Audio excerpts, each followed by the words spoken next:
Hello everyone. अभिनव नाम है मेरा और स्वागत करता हूं आप सभी का एक बार फिर से आपके अपने YouTube channel SSC text book पर और एक नए सेशन में।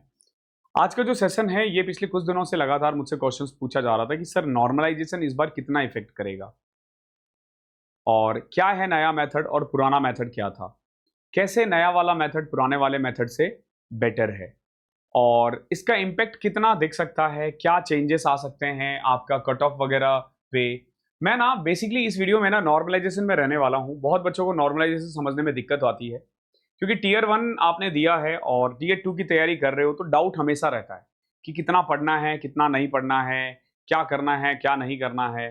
तो by the end of this video आप ना नया जो पैटर्न आया है वो आप अच्छे से सीख जाओगे और दूसरे वाले नॉर्मलाइजेशन जो पहले था ना उसमें क्या फ्लॉज थे, क्यों उसको बदला गया है, वो भी आप सीख जाओगे। मैं कोशिश करूंगा जल्दी से जल्दी कम से कम समय में आपको हर सवाल का जवाब देना ताकि आपसे ना नॉर्मलाइजेशन से रिलेटेड आज के बाद आपके दिमाग में कभी कोई क्वेश्चन आए ही ना। ठीक है, तो मैं दोनों ही मेथड एक्सप्लेन करूंगा, ओल्ड भी और न्यू भी। अब आपको पता है प्री हो चुका है, आप लोगों ने एसएससी सीजीएल प्री दे दिया है। नाउ आपका काम होगा मेंस पे फोकस करना। मेंस के लिए आप लोगों के लिए एक गुड न्यूज है। गुड न्यूज ये है कि मैं ना आप लोगों के लिए एक सीरीज लेकर आ रहा हूं, एक बैच लेकर आ रहा हूं जिसका नाम है द 100 क्लब। ये जो द 100 क्लब बैच है ना, ये आपको रैंक कैसे लानी है ना उस पर फोकस करवाएगी। इसमें ना हम लोग 50 मॉक कर रहे हैं और मॉक का लेवल अच्छा रहने वाला है। आपको पता है मेरी खुद की रैंक ऑल इंडिया रैंक 27 थी 2018 बैच में, तो मैं रैंक लाया हूं। मुझे पता है आपको रैंक कैसे दिलवाना है, कैसे आपको अपनी मंजिल तक पहुंचानी है। तो उसके लिए ना अभी बेस्ट वे है, बेस्ट मौका है। डिस्क्रिप्शन में ना आपको लिंक मिल जाएगा, वहां से ना आप हमारे कोर्स से ज्वाइन कर सकते हो। अभी 007, ध्यान रखना, गौर से सुनना, अभी 007 ये अगर आप कोड लगाते हो ना तो आपको मैक्सिमम डिस्काउंट मिलेगा। फिलहाल के लिए 2 दिन के लिए ये ऑफर है, यानी by the end of this Sunday, आप आई डोंट नो वीडियो ये आप कब देख रहे हो, 5 तारीख तक ये ऑफर है, 5 अक्टूबर तक। इसमें ना आप अगर अभी 007 कोड यूज करते हो ना तो आपको हमारा मास्टर बुक फ्री मिलेगा।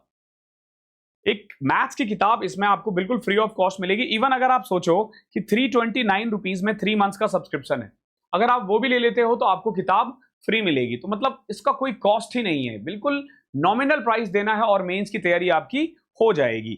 अब इस बैच में आपको क्या क्या मिलेगा, इस बैच में आपको क्या क्या मिलेगा, एक तो देखो 50 मॉक मिलेंगे। जो इसका जो लेवल है ना, ध्यान रखना, ये मॉडरेट से टफ रहेगा, ये इजी वाले नहीं है। ये अच्छे खासे अच्छे लेवल के मॉक से अगर आप कहीं पे खरीदने के लिए जाओगे तो 1000-1500 रुपए सिर्फ मॉक के ले लेगा आपको वो, और ऐसा मॉक देगा भी नहीं। ठीक है, हर टाइप के क्वेश्चंस इसमें इंक्लूड है, हर चैप्टर इंक्लूड है। लेवल ऑफ क्वेश्चन जो है ना वो मॉडरेट है, मॉडरेट से टफ कह सकते हो, 1 मॉडरेट 1 टफ कह सकते हो। 30 क्वेश्चंस मिलेंगी, 3 मॉक हर वीक करवाया जाएगा, या तो एमडब्ल्यूएफ क्लास होगी या टीटीएस होगी। टीटीएस यानी ट्यूसडे थर्सडे एंड सैटरडे। ठीक है, ये बैच 6 तारीख से स्टार्ट है, तो मैं चाहूंगा कि आप जल्दी से जल्दी ज्वाइन कर लो। और सबसे अच्छी बात ना, सिर्फ इस मॉक बैच के बच्चों के लिए ना एक एक्सक्लूसिव टेलीग्राम ग्रुप रहेगा जहां ना आप अपने डाउट पूछ सकते हो, आप अपने क्वेश्चंस पूछ सकते हो। ये केवल इन्हीं बच्चों के लिए होगा जो मेंस के हैं। एक तरह से मैं आप लोगों का एक ग्रुप ऐसा क्रिएट कर दूंगा ना, भविष्य में आप लोग किसी भी डिपार्टमेंट में जाओगे तो एक दूसरे से जान पहचान रहेगी। क्यों? क्योंकि इसमें सिर्फ मेंस के बच्चे हैं। तो ये ऐसे बच्चे हैं जिनकी नौकरी लगनी 90% फिक्स है कि आज नहीं तो कल लगेगी लगेगी।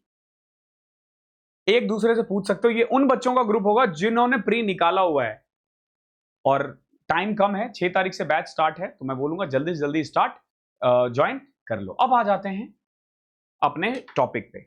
हमारा टॉपिक था नॉर्मलाइजेशन, जिसके लिए आप इस वीडियो से जुड़े हो। ठीक है, मैं पहले का मेथड बताता हूं। पहले का मेथड क्या होता था, पहले के मेथड से को छोड़ो, मैं ना आपको एक बात बताता हूं। मैं ना 2018 में एक प्री दिया था ना, तो जो मेरा मैथ्स और रीजनिंग आया था ना वो बहुत टफ था। मैथ्स और रीजनिंग बहुत टफ पेपर आया था, बहुत ज्यादा टफ आया था। लेकिन क्योंकि दोनों में ही मेरी अच्छी पकड़ थी तो मैंने इसमें अच्छा स्कोर कर लिया। क्योंकि देखो, अगर आपको मैथ्स अच्छे से आती है, अगर आपको रीजनिंग अच्छे से आती है ना, तो आप नंबर स्कोर कर लोगे। तो आप समझो कि इनमें ना मेरे 50 में से 50 आए दोनों में ही। तो मान लो मैंने 100 मार्क्स स्कोर किया। ठीक है, ये जो 100 मार्क्स आए हैं ना, दैट मीन्स कि मैं ना टॉप के 0.1% में हूं। मैं उन बच्चों में से हूं जो टॉप का 1% नहीं 0.1% है। क्योंकि आप कितना भी मुश्किल पेपर बना दोगे मुझे आसान लगेगा, एक इंग्लिश का टीचर है उसके लिए, या इंग्लिश में कोई बच्चा अच्छा है तो कितना भी टफ बना दो वो तो कर ही लेगा। तो ओल्ड मेथड में ना टॉप के 0.1 जो % बच्चे होते थे ना उनका मार्क्स भी देखा जाता था फॉर्मूले में। अब एक बात बताओ, टॉप का 0.1% चाहे इजी शिफ्ट में बैठे या टफ शिफ्ट में बैठे, मार्क्स बहुत ज्यादा फ्लक्चुएट नहीं करेगा, मार्क्स बहुत ज्यादा फ्लक्चुएट नहीं करेगा क्योंकि उसे सब कुछ आता है। तो ओल्ड मेथड में ना एक ये बड़ी प्रॉब्लम थी कि टॉप के 0.1% को देखा जाता था, जो नॉर्मलाइजेशन को बहुत ही ज्यादा इंपैक्ट करता था।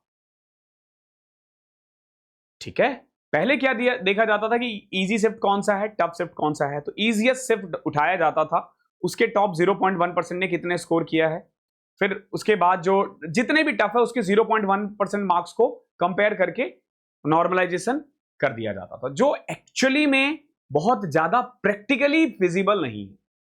क्योंकि मेरा ऐसा मानना है मैथ्स का पेपर इजी आए या टफ आए, देखो सिंपल है मेरे लिए ना, अगर आप इंग्लिश टफ बनाओगे ना तो हो सकता है 100 में से मैं 30 नंबर लाऊं, 40 नंबर लाऊं, 50 नंबर लाऊं, ठीक है। इंग्लिश इजी बना दोगे तो मैं 90 ले आऊंगा, मैं 95 ला दूंगा क्योंकि बेसिक इंग्लिश तो मुझे आती है। लेकिन अगर आप मैथ्स टफ बनाओगे ना तो बहुत ज्यादा टफ बना दिया तो हो सकता है मेरे 80 आए, इजी बनाओगे तो 100 आ जाएगा। तो आप देखोगे ना डिफरेंस ऑफ मार्क्स 20% है बस। लेकिन इजी वालों के लिए क्या होगा, जो बच्चे तैयारी सही से नहीं कर रहे हैं उनके लिए डिफरेंस बहुत ज्यादा हो जाए। तो ओल्ड मेथड की ना ये एक प्रॉब्लम थी। तो न्यू मेथड में क्या किया गया है, न्यू मेथड को ना हम इक्वी परसेंटाइल मेथड भी कहते हैं। क्या बोलते हैं, इक्वी परसेंटाइल मेथड भी कहते हैं। इन्होंने नाम दिया है इसका इक्वी परसेंटाइल मेथड। ये रेलवे में भी यूज होता है और एसएससी में भी यूज होता है। कैसे डिफरेंशिएट है, क्या है इसमें मैं आपको बताता हूं। इसमें ना हम परसेंटाइल लेते हैं। अब देखो परसेंटाइल क्या होता है, जैसे एक बच्चा है, ठीक है, उसके 200 में से 190 नंबर आया है, एक बच्चा है उसके 180 आया है, एक बच्चा है 160 आया है, तीनों एक ही शिफ्ट में मान लेते हैं, या एक बच्चा और ले लेते हैं 140।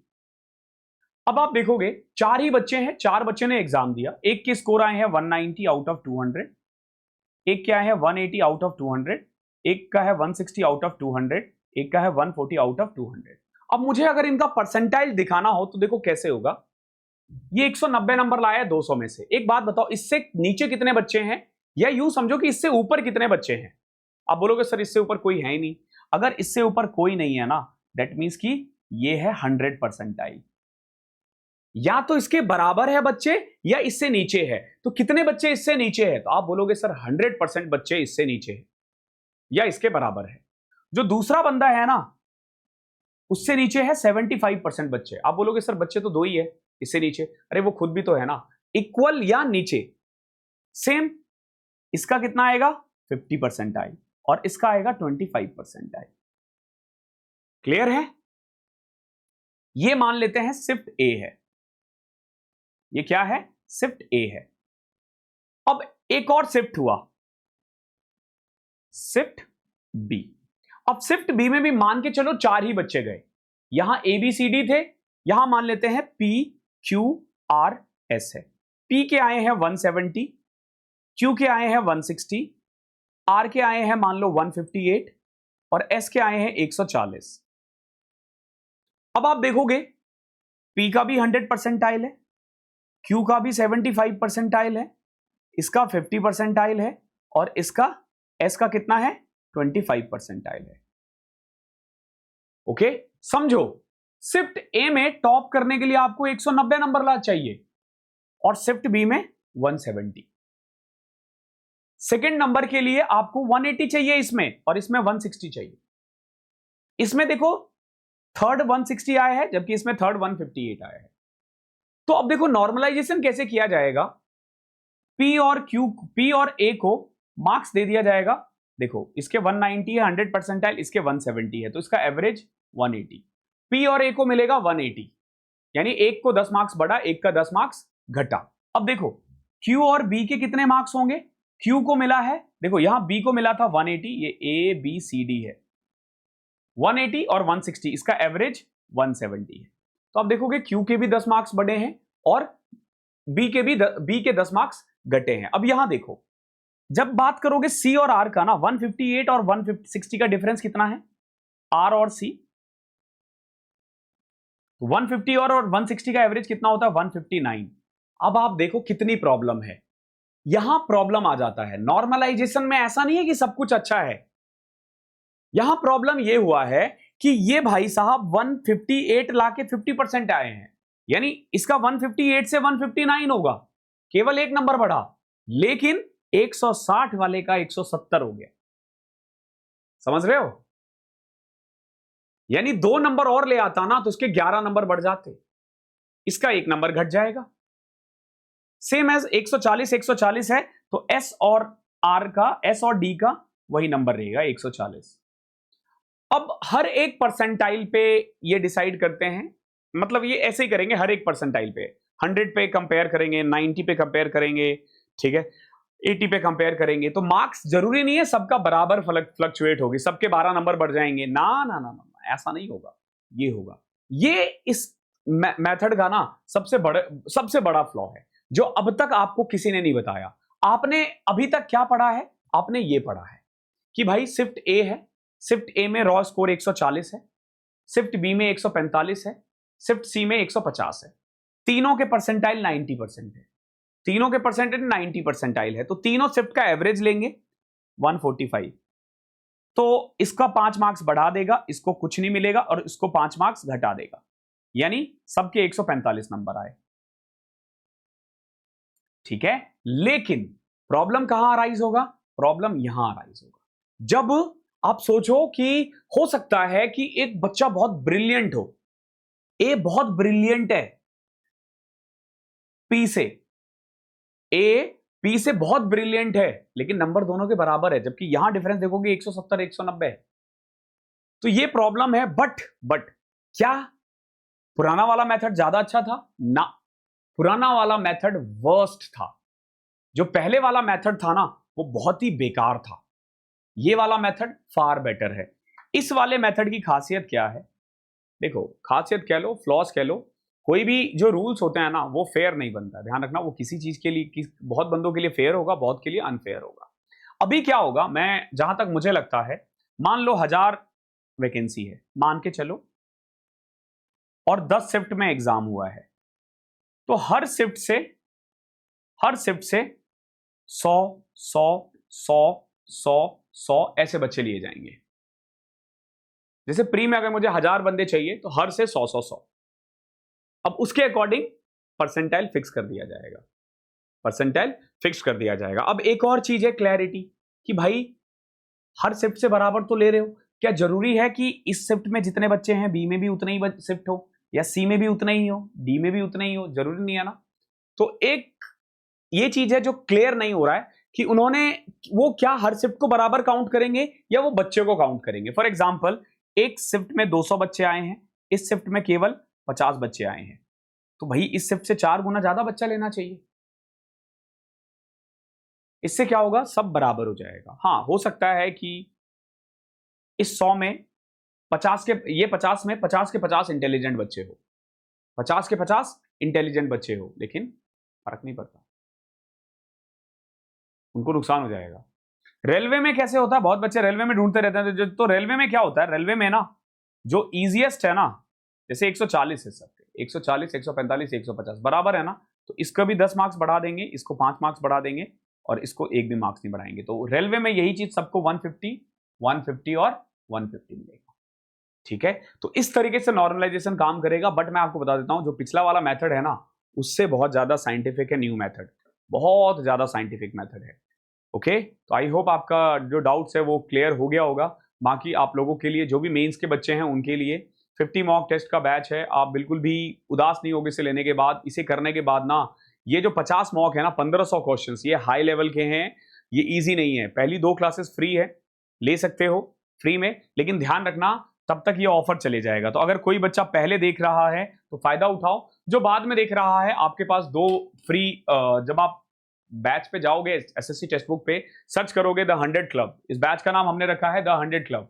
तो जब आप द 100 क्लब सर्च करोगे ना, तो वहां जाने के बाद आपको मौका, मतलब वहां पे पहली 2 क्लासेस आपको फ्री में मिल जाएंगी, वहां से आप ये देख लेना। ओके, तो थैंक यू सो मच, कल मिलता हूं आपसे, तब तक के लिए पढ़ाई करते रहो।